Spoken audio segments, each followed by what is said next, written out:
I'll start off with an epitaph. Ever since I read the Greek anthology with its collection of epitaphs, ancient epitaphs, I've been intrigued by this form.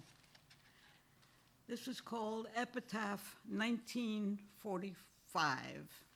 That is to say, the end, for those who were not yet born,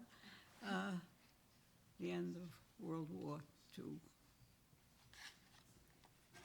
Specifically, it was written with after the bombing of Nagasaki. And in the epitaph, of course, the dead person speaks.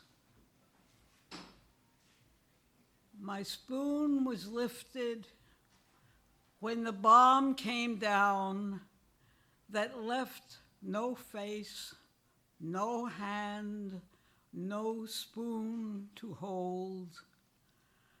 100,000 died in my hometown. This came to pass before my soup was cold.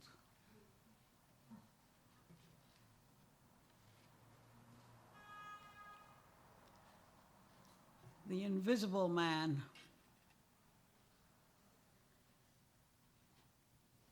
I often see the invisible man, that wandering man, and see him easily. And still I know it is not I he seeks. I am too close, like family, because I need no argument to see him. Even my arms around him cannot prove him more than a dream of dreaming, more than cloud.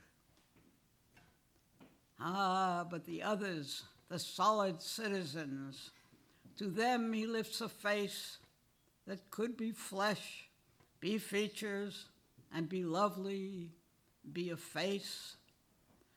And they walk towards him, and he smiles in pride. And they walk through him, and he droops in shame.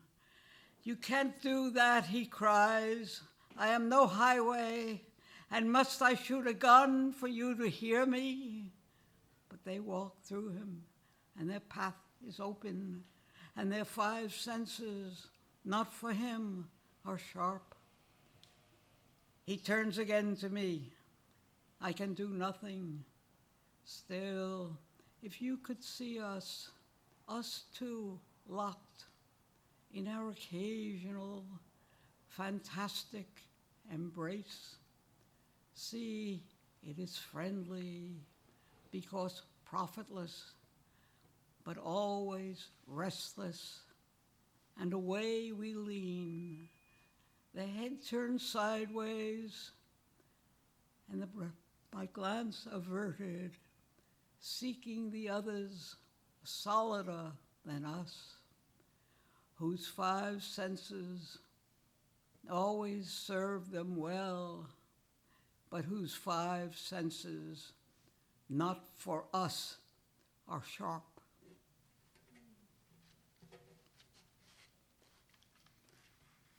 I know this is a little difficult, that poem. A lot of people interpret it differently.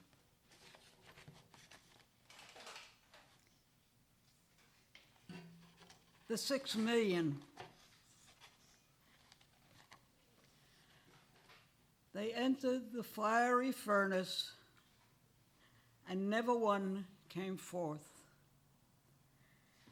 How can that be, my brothers? But it is true, my sisters. They entered the fiery furnace, and never one came forth. No gods came down, my brothers, to breathe on them, my sisters. Their bodies made a mountain that never touched the heavens. Whose lightning struck the killers? Whose rain drowned out their fires? My brothers, and my sisters. No miracle could shield them from the cold human hands.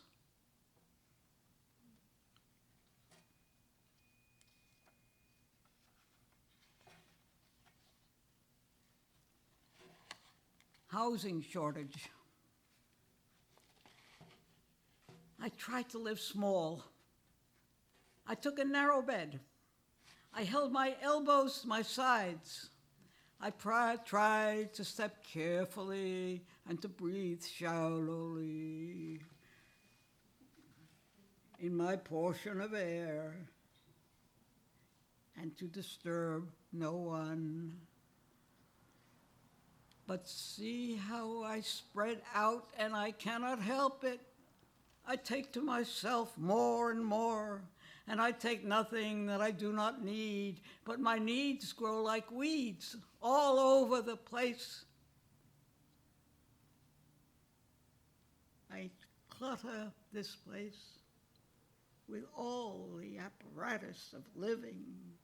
You stumble over it daily. And then my lungs take their fill, and then you gasp for air. Excuse me for living.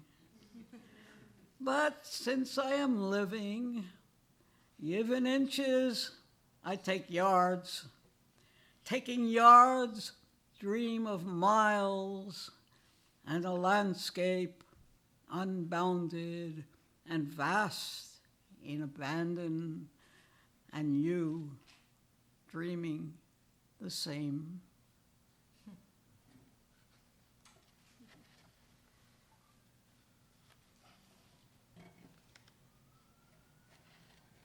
Ring song. When that joy is gone for good, I move the arms beneath the blood. When my blood is running wild, I sew the clothing of a child. When that child is never born, I lean my breast against the thorn. When the thorn brings no reprieve, I rise and live. I rise and live. When I live from hand to hand, nude in the marketplace I stand. When I stand and am not sold, I build a fire against the cold. When the cold does not destroy, I leap from ambush on my joy.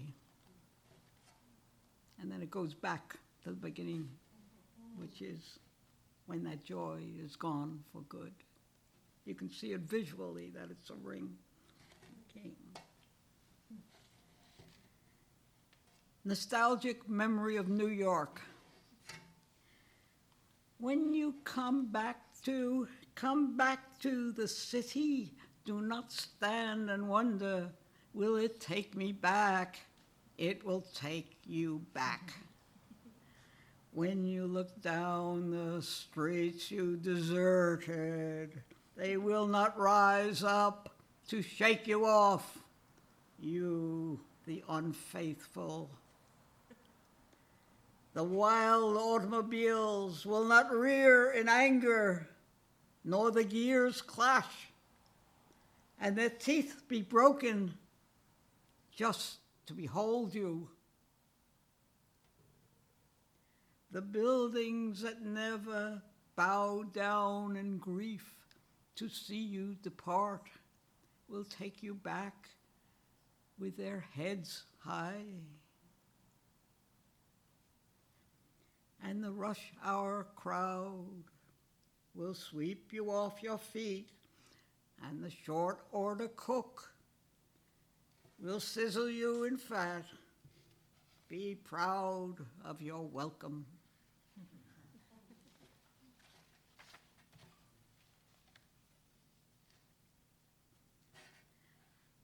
The sightseers.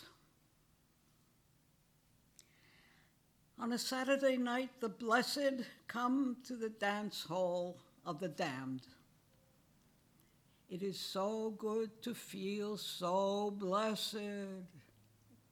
It is so good not to be damned that they must smile at one another. And then they sometimes dance together. And watch the damned who dance together and dance so close with one another. Their faces show how they are damned, but when they dance exalted. The blessed swear, well, we'll be damned. How can they dance as if exalted? This is a steaming underworld. Where are the writhings? Where are the cries?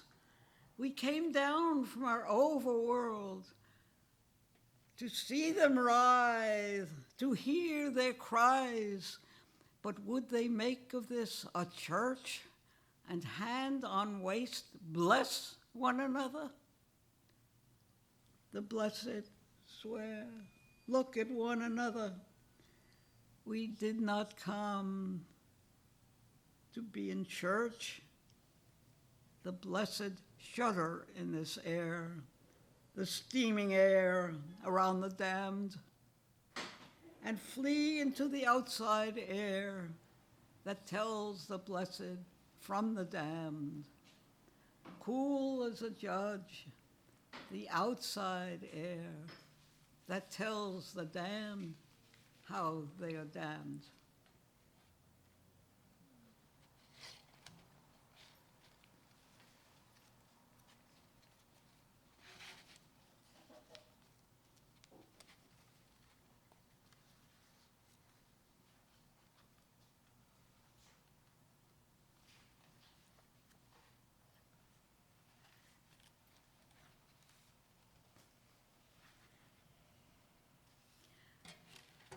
This poem, The Ratless Cat,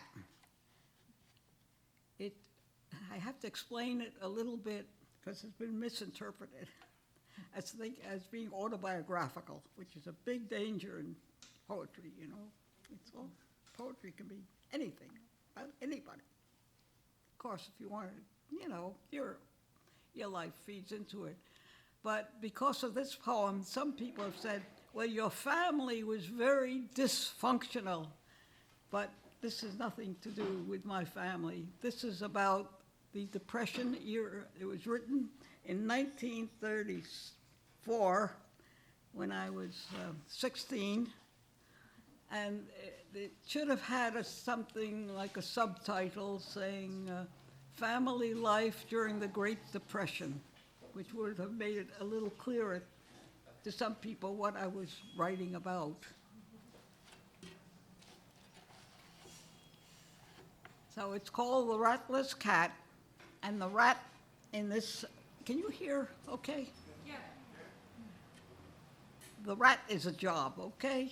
So that's solely metaphor, I'll tell you. When I came home, my mother cat said, Tom, she said, I wish I was dead. When I came home, my father cat bawled, it's cats like you make it tough on us all. When I came home, my brother cat scratched me and said he wished a dog would catch me. When I came home, my sister cat said, you put the gray hairs in Mama Cat's head. When I came home, my grandpa cat spat. You ruined the last years of a feeble old cat. When I came home without a rat, Mom, Pop, brother, sis, grandpa cat took one long look, gave one loud groan when I came home, when I came home.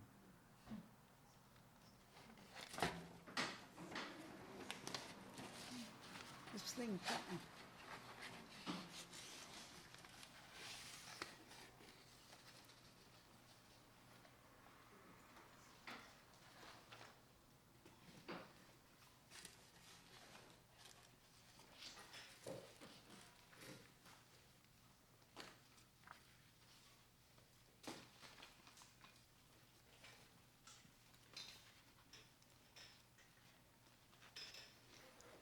Okay, here's the poem that Philip referred to. Memory of a party. You were young. You made a fool of yourself. Oh, how you made a fool of yourself in front of the clever people, in front of the clever people. And they loosed upon you the speared battalions of their wit. You fell into the dust of shame. You were dragged by the heels around the gates of their city.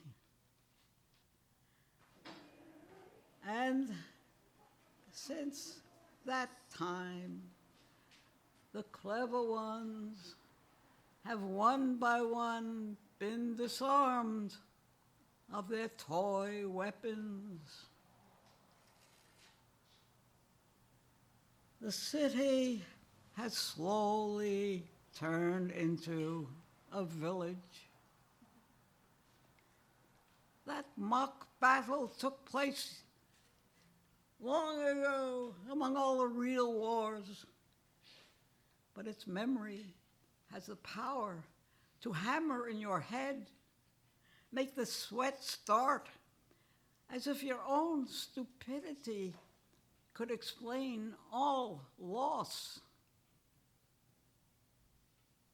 Still, today, you would be willing to go through that evening again, even in slow motion, just to feel once again the smooth, taut skin of your young face speaking its foolishness.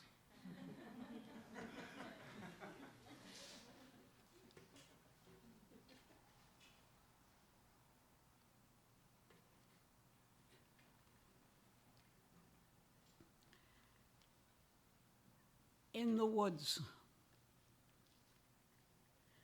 they walked. Does everyone hear? Yes. Yeah. They walk. Oh yeah. Does everyone hear my hearing aid whistle? No. Every now and then I hear it. It's very irritating. Okay. They walked in the world together, and they came to the end of play. Then each of them clung to the other, and each pushed the other away. That forest was not so scary, and two should be warmer than one, but each was so scared for the other, they shivered in spite of the sun. And each so resembled the other, fear saw only its twin. Neither could harbor the other, though skin touched answering skin. Then they stood and swore at each other to stop that trembling inside, till a chill came forth from their bodies, and the leaves that touched them died. The birds flew off with the crumbs. Thundercloud rolled overhead. And at last they fled from each other in grief and relief. They fled.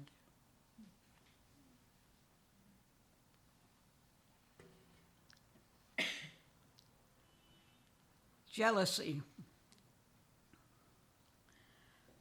From 500 miles away, jealousy can hear the crumpling of a pillow beneath two heads.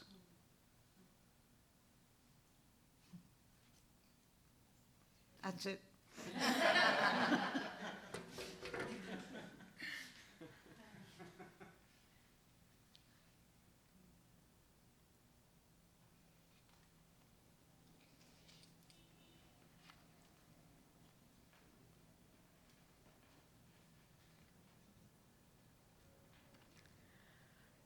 The weeping sea beast.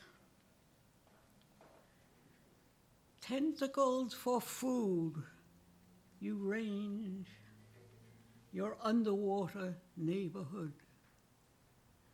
To look, to like, to eat, to break your fast. Before you move an inch, an hour is past. Your prey is past, a swarm of scales, an eye, a rude fish eye, a round, unblinking eye. You close on nothing. Slowly you untwine your many arms and trail them through the brine. Now sailors at the surface, hear you cry. And from those heights, they cannot fathom why. For there are agile creatures all around who dart like flames through this rich hunting ground, and others who lie still and gaping wide and make no move, but armies come inside.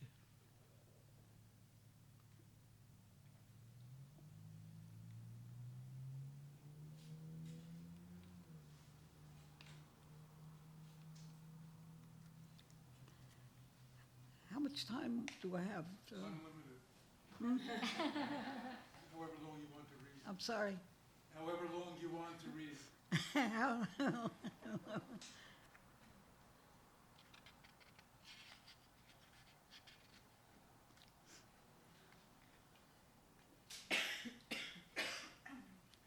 Well, I'm going to read a long poem, which I don't usually read because sometimes people don't get it.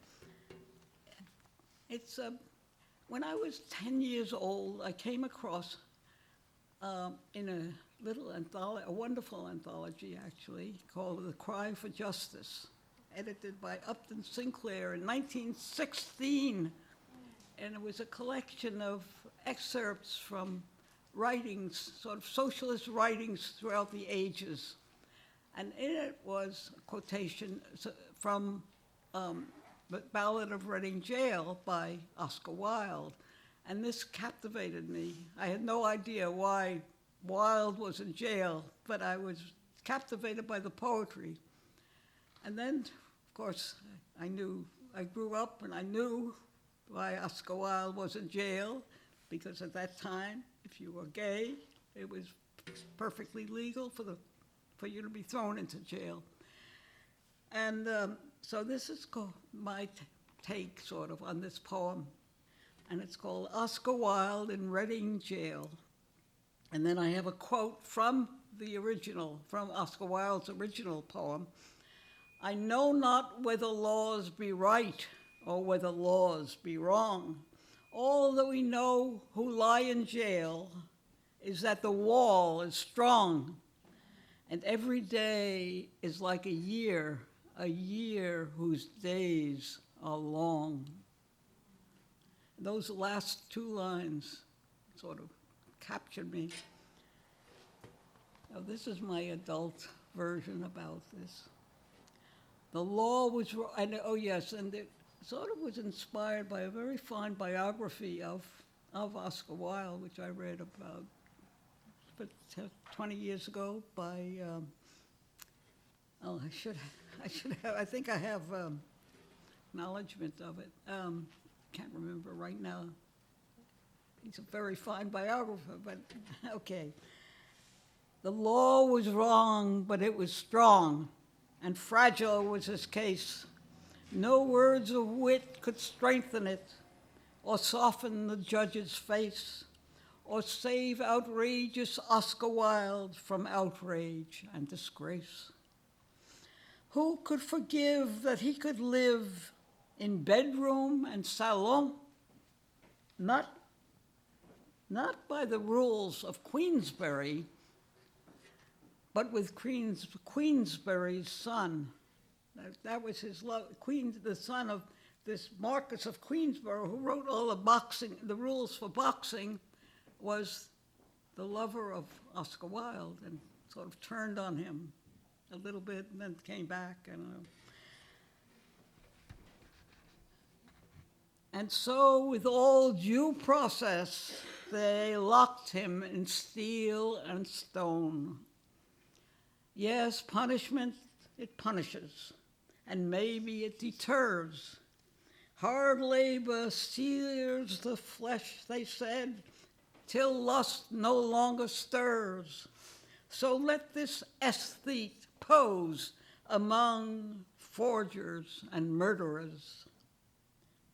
With aching ear and pasty skin, he served the full 2 years, glimpsed madness from his 3-plank bed, most fierce of all his fears. His aphoristic elegance was drained in pus and tears. And cleverness, like friends, withdrew, and then despair gave tongue.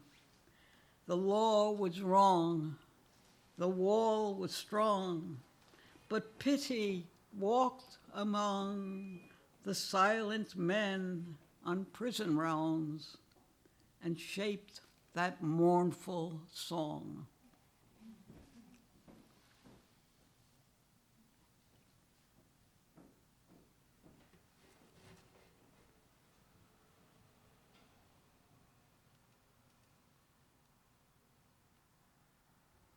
Just a couple more poems.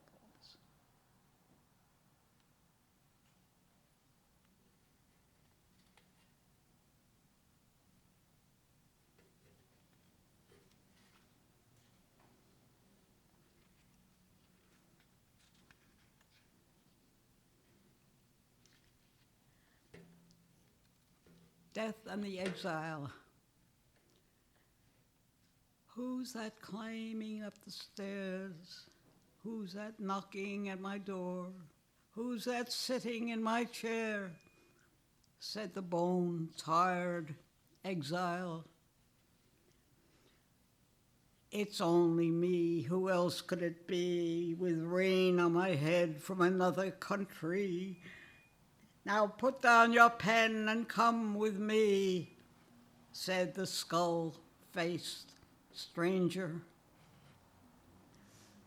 I have no passport, how can I go? And no identity card to show, and my bribe money was spent long ago, said the bone, tired exile. You need no papers to go with me.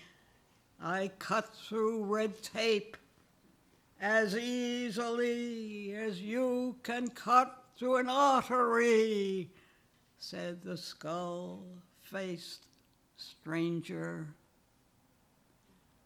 This was written in around 1965, and I think in my mind was the death of Walter Benjamin, who was escaping from France over the Pyrenees to Spain, and on the way, the Nazis, or either the Vichy French soldiers or the Nazis, were. It might have been also a mistake that they were there. Anyway, he thought he was going to be in prison, and he killed himself. So.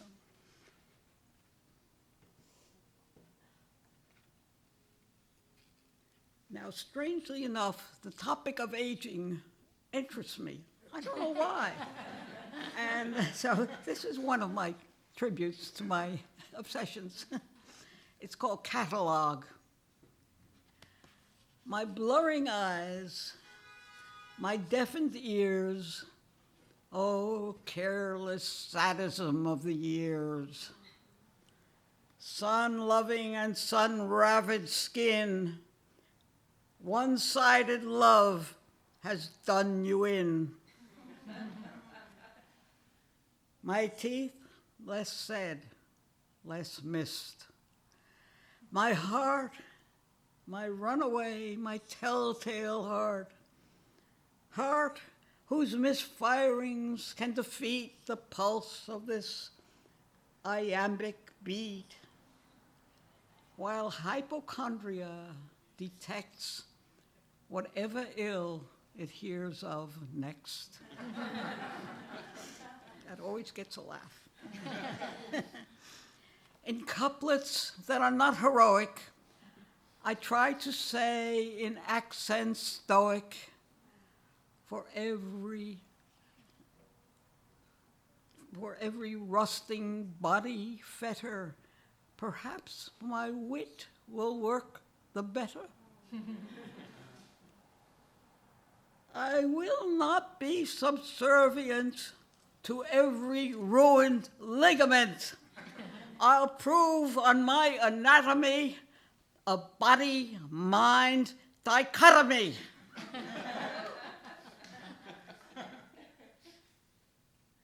Brave words, no use. I cannot force such an unnatural divorce. My body, you have stood by me through insult and through injury, some 80 years. How can my mind, seeing you slow, not lag behind? Its sharpness dulls, yet feels each ache. How not to mourn for your sweet sake? My generous, my failing host, oh, do not yet give up this ghost. Sorry. I'll say that line again because I like it. My generous, my failing host, oh, do not yet give up this ghost. Kindle for me a little spark, for I am whistling in the dark. Okay. Okay.